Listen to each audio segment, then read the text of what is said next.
Luluto po tayo ng balat ng baboy.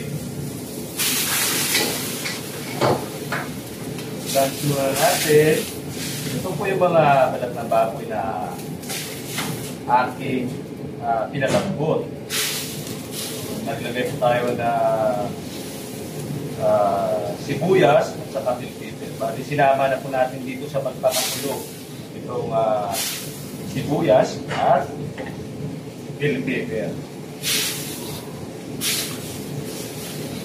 Kuluan na po natin ito saglit bago po natin igisa.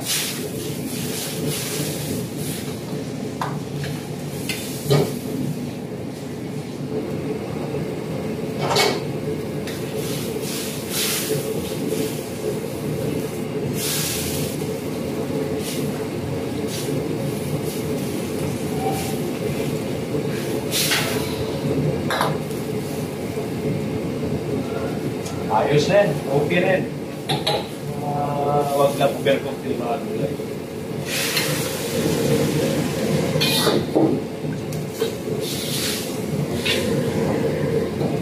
Gasan natin para sigurado malinis ang ating lulutuin.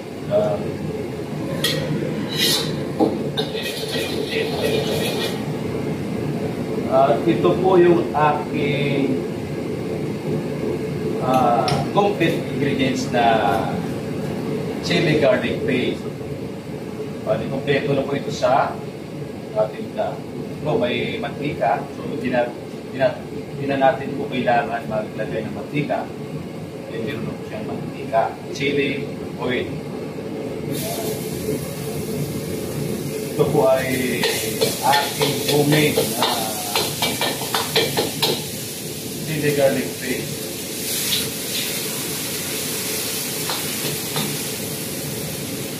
Ganun lang kalagay. Magluto. Kapag dito na po ang ating ingredients. Maglagay na po tayo ng Knorr cubes. Light soy sauce. Yan na. Maglagay na ito ng tubig. Tapos, ilagay na natin ito aking pinakulong balat ng baboy.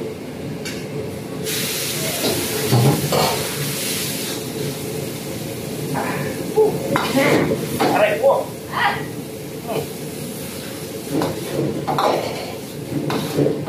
Yan na. Ganyan na po dali. Lagyan po natin ng pampanapot para kumapit po ang mga ingredients. Ingredients yung sauce. Smooth na po yung pag-step natin. Ganyan na. Diba? Gula. Siyempre, dagdagan.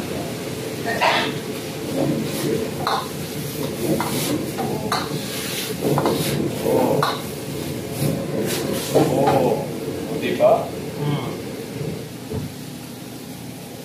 Meron na kami ulam, balat ng baboy para sa aming pananghalian.